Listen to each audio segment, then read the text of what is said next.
Florida, Ms. Cammack, for her 5 minutes of questioning. Thank you, Mr. Chairman. Thank you to our second panel of witnesses for appearing here today.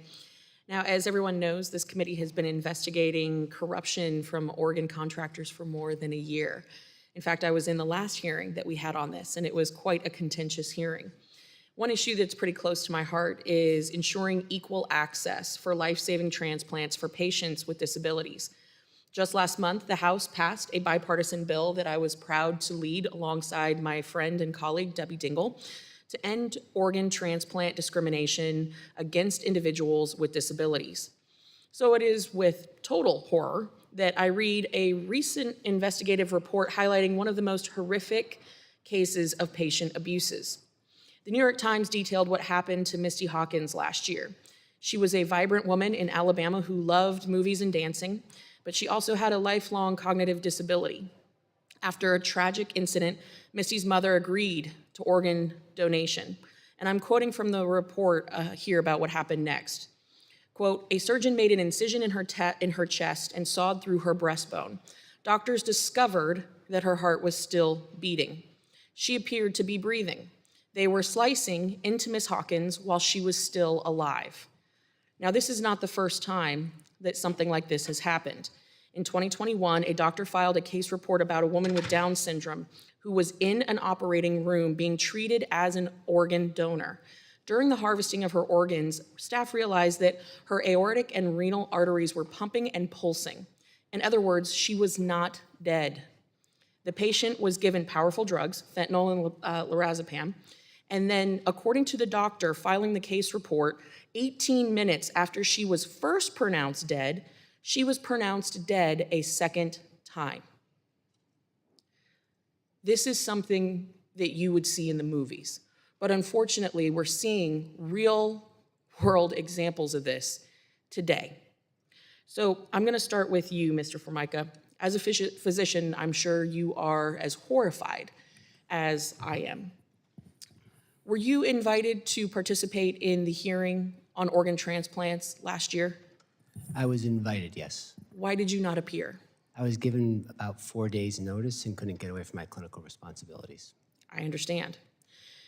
Now, we discussed this back then, but I want to bring it to you now. HRSA's report included two particularly damaging conclusions about the federal organ contractor assigned to Kentucky, including, quote, its failure to recognize neurologic function inconsistent or unfavorable for organ donation, and its failure to work collaboratively with patients' primary medical teams. If there are reasons to believe that some organ contractors are failing to recognize neurologic function issues inconsistent with organ donation, in other words, the patients could never recover or they were not suitable for organ donation, then I'm even more concerned about what that means for care given to patients with disabilities. Are you tracking with me? Yeah, absolutely. Okay, I so share your concern about the patients with disabilities. And you're under oath, so I want you to very clearly detail if you have heard of other reports similar to this with the very basic failures that have been outlined in what I have said. The reports I've heard, I've read that New York Times article. I shared your, I don't even know the verbs to put in there, so I won't do that.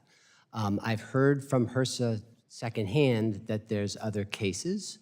I have never been given the primary data for those. Really? Yeah, no, really. We have not been given access to the primary cases. We were told that they were happening. I haven't seen them. I haven't seen the only thing I know about the index case, which we're discussing here, is the HRSA report.